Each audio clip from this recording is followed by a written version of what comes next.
अकलूजला विकास केलाय म्हणण्यापेक्षा म्हणजे म्हणजे पुढच्या लोकांनी फक्त एवढंच म्हणावं की अकलूजला विकास केलाय म्हणण्यापेक्षा यशवंतनगरला किती विकास केलाय ते अकलूजच्या जनतेनं बघणं गरजेचं आहे.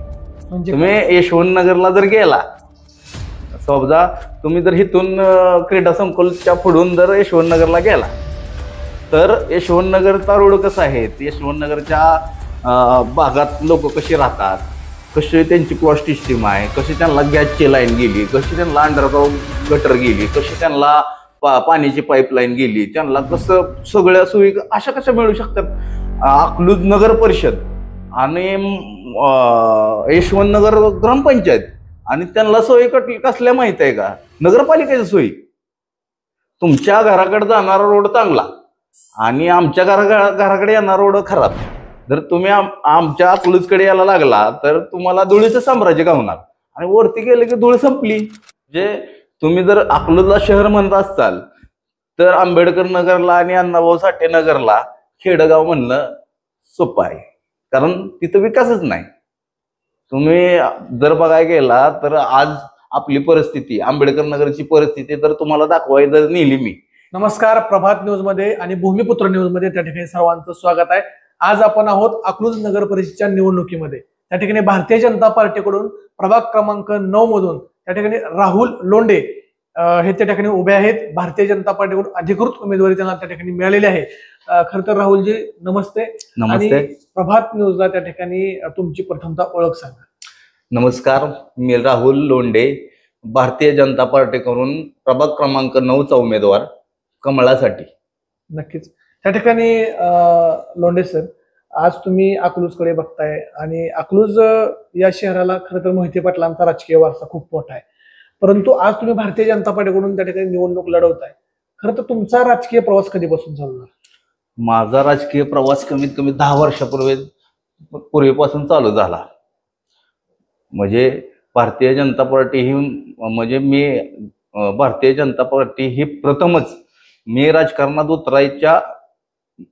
उतरण्यासाठी निवडलेली पहिलीच पार्टी म्हणजे भारतीय जनता पार्टी. म्हणजे त्याच्यानंतर तुम्ही कुठल्या पक्षात गेला? भारतीय जनता पार्टी. मला जसं माझं शिक्षण सुटलं तेव्हापासून मी कुठल्या पक्षात गेलो नाही, कुठल्या ह्याच्यात गेलो नाही, काही सुद्धा नाही. भारतीय जनता पार्टी पहिल्यांदा ज्यावेळेस माझ्या विचार मनात आला की आपल्याला म्हणजे कुठं तर आपल्याला एखाद्या पार्टीत जाण्याची इच्छा झाली तर ती पार्टी अशी असावी की आपल्या लोकांना न्याय देणारी असावी. तर आपल्याला लोकांना न्याय देणारी पार्टी म्हणजे कोणची? तर भारतीय जनता पार्टी. म्हणून मी भारतीय जनता पार्टीमध्ये प्रवेश केला. खरं तर आज तुम्ही सांगता की गेली 10 वर्षापासून भारतीय जनता पार्टीचं त्या ठिकाणी अकलूज शहरामध्ये तुम्ही काम करताय. हे असताना आज आपण बघतोय की मोहिते पाटील त्या ठिकाणी भारतीय जनता पार्टीमध्ये आले. मग त्यावेळेस तुम्ही भारतीय जनता पार्टी सोबत त्यांच्यासोबत काम केलं? आम्हाला पक्षाने जर सांगितलेली सर्व कामं केली, पण मोहिते पाटील आले ह्याचा पण आम्हाला काही फरक पडला नाही ना. मोहिते पाटील गेले ह्याचा पण आम्हाला काही फरक पडला नाही. आम्ही पक्षाची निष्ठावंत होतो, आम्ही पक्षाचं काम केलं. त्या ठिकाणी आता काय म्हणून, आता खरं तर अनेक दिवसापासून मोहिते पाटलांनी त्या ठिकाणी अकलूजवरती राज्य केलं, काय म्हणून लोकांनी तुम्हाला निवडून द्यावं? तर काय तुम्हाला असं वाटतं? आता मला जर लोकांनी निवडून द्यायचं काम जर सांगायचं गेलं तर करोना काळात एखादा माणूस आपला दरवाजा उघडून बाहेर येत नव्हता. त्या काळात आम्ही लोकांपर्यंत अन्नधान्य पोचवलं, जेवण पोचवलं. सकाळी 500 डबे आणि संध्याकाळी 500 डबे असा प्रवास करून घरपोच केले. अजून काय एखादं काम तुम्ही प्रभागामध्ये तुमच्या केलं? प्रभागामध्ये म्हणायचं गेलं तर गोरगरीब महिला अशा इकडं तिकडं कामाला जाऊ नये, म्हणजे भरपूर गरीब परिस्थिती असणाऱ्या महिलांना शिलाई मशीन मिळवून देण्यापर्यंतचा शिलाई मशीन मिळवून दिल्या. प्लस कोणाचं रेशन कार्डचं काम असो, कोणाचं ओळखपत्राचं काम असो, कोणाचं आधार कार्ड नसतो द्या तरी चालतं, करून दिलेत काम. म्हणजे तुमचा प्रभाग त्या ठिकाणी महादेव कावळे यांच्या संपर्क, कारण ते अनेक दिवस झालं त्या ठिकाणी अकलूज शहरासाठी काम करतायत. त्यांच्यासोबत कोणती कामं केली? महादेव कवळे सोबत म्हटलं तर आता शिलाई मशीन पासून तर ते सगळीच कामं त्यांच्यासोबत केलीत. पण सगळ्यात मोठं काम म्हणजे गरीबातली गरीब, आपल्याला धुणं भांडी करायला जाणारी महिला असो किंवा आपली जरा शिक्षित महिला असो, पण तिची परिस्थिती नाही. जरी परिस्थिती नाही, पण तिनं आयुष्यात कधी विमानातच बसली नाही. तसल्या महिलांना महादेव कवळेच्या नेतृत्वात आम्ही जाऊन त्यांच्या मार्गदर्शनाखाली आम्ही विमानाचा प्रवास हा तिरुपती बालाजी पर्यंत घडवून आणला. तिथं जाऊन सगळ्यांना दर्शन घेतलं. हो, दर्शन घेऊन त्यांची सेवा करून परत माघारी आणला. महादेव कवळ्यांनी गोरगरिबातल्या घटकांना सुद्धा लक्षात घेतलं. हो, म्हणजे बसवायचा. त्या माणसाकडे म्हणायचं गेलं तर काही विषयच नाही. तू इकडनं आला, तू तिकडनं आला, त्या माणसांपुढे म्हणजे महादेव कवळेंकडे जरी एखादा मुलगा आला, नाना माझा असा आहे, तर नानानं त्याला सतत जवळ केलं आणि जवळ करून त्याला आपल्यासोबत ठेवून त्याच्या हाताला ताकद कशी भेटेल त्याचा भरपूर प्रयत्न केला आणि त्याला ताकद मिळवून दिली तिथून. खरं तर आज आम्ही असं ऐकतोय की नव्हे तर अख्ख्या महाराष्ट्राला तुमचा अकलूज माहिती आहे. आता कशा पद्धतीने माहिती आहे, तर त्या ठिकाणी आशिया खंडातलं 1 नंबरचं ग्रामपंचायत म्हणून ओळखली जात होती. आज त्या ठिकाणी भारतीय जनता पार्टीच्या माध्यमातून निवडणूक लढवत आहे. काय नेमकं कारण तुमच्यासोबत असं घडलं की तुम्हाला आज निवडणूक लढवायची वेळ आली? निवडणुकीचं तर आमच्या डोक्यात पण नव्हतं. आमचा आदरणीय रामभाऊ सातपुते आल्यापासून आम्हाला एवढं बळ भेटलं की एक सर्वसामान्य माणूस म्हणजे जनता आपल्या लोकांची सेवा करणारा, त्यांना पण समजलं की लोकांची सेवा करतोय वगैरे. आणि रामभाऊ सातपुतेनं प्रत्येक युवा मुलाच्या हातात ताकद दिली आणि त्या ताकदीनुसार लढायला उतरलो आम्ही. आणि माझं राजकारणाचं याचं कारण असं की मी ज्या भागात राहतो त्या भागाचा विकास झालाय का, कुठल्याही नेत्याने सांगायचं की त्या भागाचा विकास मी केलाय आणि मी त्याला मान्य करीन की तू केलाय, दाखव मला. कारण त्यानं मागची 40 ते 50 वर्ष आंबेडकर नगर, अण्णाभाऊ साठे नगर ही अतिशय मागास, म्हणजे तुम्ही जर अकलूजला शहर म्हणत असाल तर आंबेडकर नगरला आणि अण्णाभाऊ साठे नगरला खेडगाव म्हणणं सोपं आहे, कारण तिथं विकासच नाही. तुम्ही जर बघायला गेला तर आज आपली परिस्थिती, आंबेडकर नगरची परिस्थिती जर तुम्हाला दाखवायला जर नेली मी, तर तुम्हाला अक्षरशः सांगतो, महिलांचे टॉयलेटचे जे टॉयलेट आहेत ते आता महिला वापरायचे बंद झालेत. महिला कुठं जातात, आपल्या एसटी महामंडळाचं सुलभा शौचालय बनवलंय तिथं जातात. आणि इकडं म्हणलं पुरुषांचं तर काय, पुरुष कुठली बी सोय करू शकतो, पण पुरुषांच्या टॉयलेटला दरवाज नाहीत.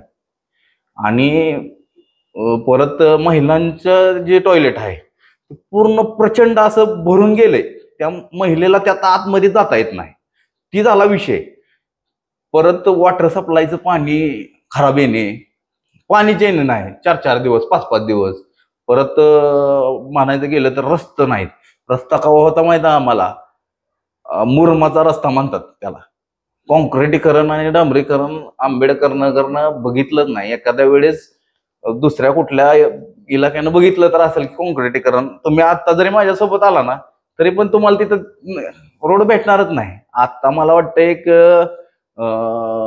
4 ते 5 महिन्यापूर्वी एक पट्टा कॉन्क्रिटीकरण केले पाठीमागून, आमच्या कदम हॉस्पिटल पासून कॉन्क्रिटीकरण केलंय आणि ती जाऊन संपते आमच्या दांजाच्या आड्यापाशी. तिथनं रोड बाहेर जातच नाही.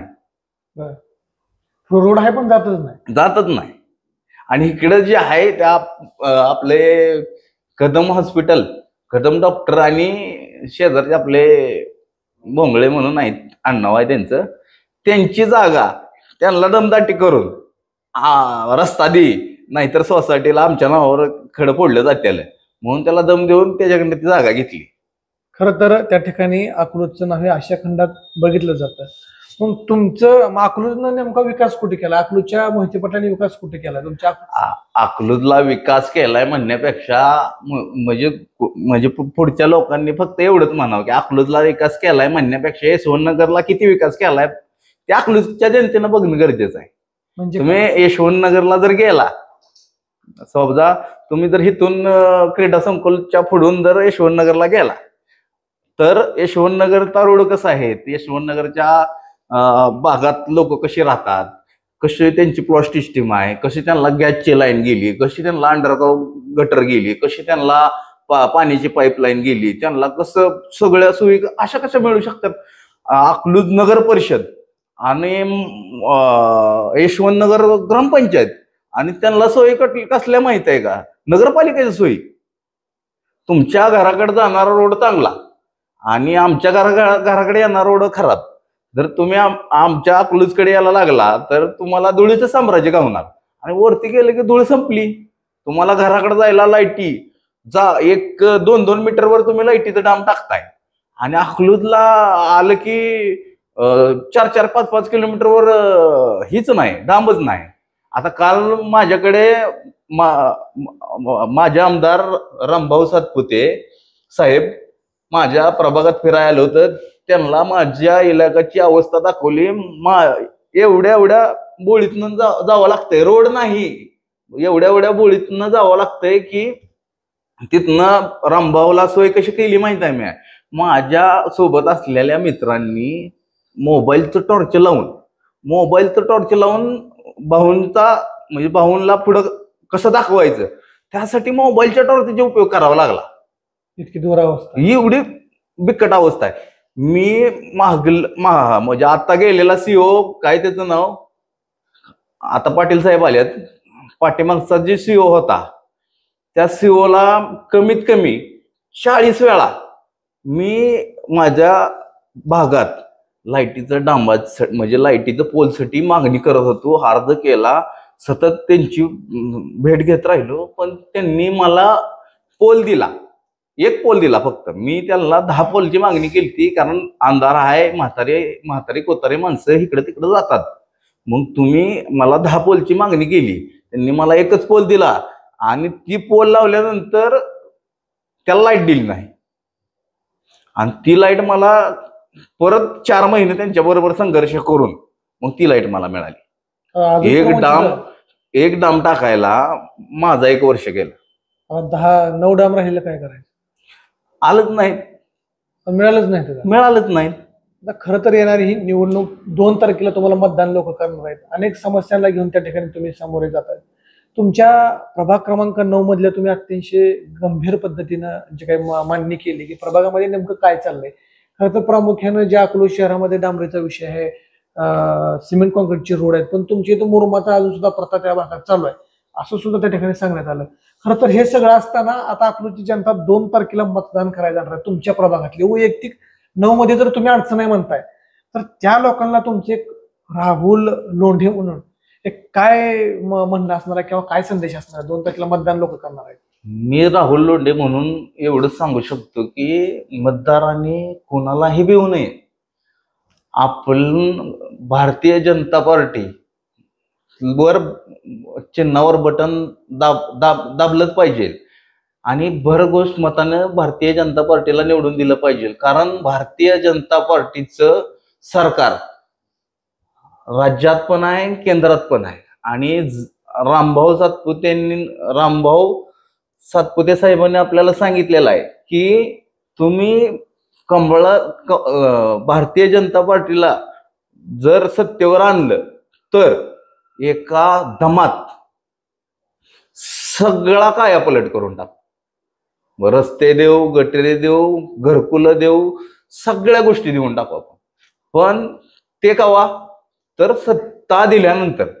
त्यासाठी प्रत्येक मतदाराने कुणाला नाही भेटा. मी आजपर्यंत 10 वर्ष काम करतोय, कुणालाही भिलो नाही. मग तुम्ही मला मत दिल्यानंतर तुम्ही माझ्या सोबत असाल तर रात्रीच्या 2 जरी वाजल्या तरी पण मला फोन करा, तुम्हाला कोण काय म्हणत असेल तर. मी तुमच्यापाशी एक सेवक म्हणून हजर आहे. त्यामुळं भारतीय जनता पार्टीच्या कमळाच्या चिन्हावर बटन दाबून भारतीय जनता पार्टीला अकलूजमध्ये सत्तेत आणून विकास काय असतो तो रामभाऊ सातपुते तुम्हाला एका दमात दाखवून देईल. नक्कीच त्या ठिकाणी आपण बघितलं आपल्यासोबत होते राहुलजी लोंढे सर. खरं तर तुम्ही अतिशय दुर्गम भागातून त्या ठिकाणी प्रभाग लढवताय अतिशय दुरावस्था त्या भागाची असं सुद्धा तुमच्या सांगण्यात आलं. अनेक दिवसापासून जो संघर्ष आहे तो राहुलजींचा चाललाय. एका डामासाठी 1 वर्ष गेला, उरलं तर 9 डाम. आता आम्ही म्हणत नाही 9 वर्ष जातील, पण नक्कीच त्या डामाबद्दल जरी सत्ता तुमची आली तर ते मला वाटतं लवकरच होऊन जाईल, पण नाही आली तर मोहिते पाटील कुटुंबाची जर तिथं सत्ता आली तर त्या प्रभागाचा मात्र प्रश्न सोडवावा या माध्यमातून एवढं स्पष्ट तरी सांगता यावं, कारण एका डामासाठी 1 वर्ष गेलाय. आता जनता नेमकी तिथला निर्णय काय घेणार, हा संघर्ष तर एका डामापुरता आहे. अनेक तिथे विकास कामं प्रलंबित असतील, त्याचं काय. खरं आता भारतीय जनता पार्टी त्याच जोमानं ताकदीनं लढते. मग तिथला मतदार राजा काय करणार, मोहिते पाटलांना परत तिथे निवडून देणार की भारतीय जनता पार्टीला तिथं काम करण्याची संधी देणार, हे पाहणं तितकंच महत्वाचं आहे. तर प्रभाग क्रमांक 9 मधून जे उमेदवार उभे आहेत नेमकं त्यांचं विजन काय असणार आहे ते सुद्धा आपण बघणार आहोत. तुर्तास तरी आज तुम्ही आम्हाला वेळ दिला आणि तुमची खंत आणि व्यक्त केली आणि संदेश लोकांना काय द्यायचा तो तुम्ही दिलेला आहे. तर या माध्यमातून एवढं सांगतो की भारतीय सुज्ञ येणारी जनता 2 तारखेला मतदान करणार. जर ते मोहिते पाटील कुटुंबाच्या कामावरती खुश असतील तर तुम्हाला घरी बसावं लागेल, आणि जर तुम्ही मोहिते पाटील कामावर खुश नसतील तर तुम्हाला संधी मिळेल आणि तुम्हाला तो चमत्कार दाखवावा लागणार आहे की विकास काय असतो तो. तर सुज्ञ जनता सांगायची गरज नाही त्यांना मतदान कोणाला करायचं आहे. या माध्यमातून एवढं सांगतो की येणारी 2 तारीख खूप महत्वाची आणि आपल्या सुंदर अकलूजसाठी ती एक दिशा देणारी निवडणूक असणार आहे. सर्वांनी त्या ठिकाणी सज्ज राहा. आज तुम्ही वेळ दिला आणि आमच्याशी गप्पा मारल्या, त्यामुळे तुमचं भूमिपुत्र न्यूज आणि प्रभात न्यूज मध्ये स्वागत आहे. धन्यवाद.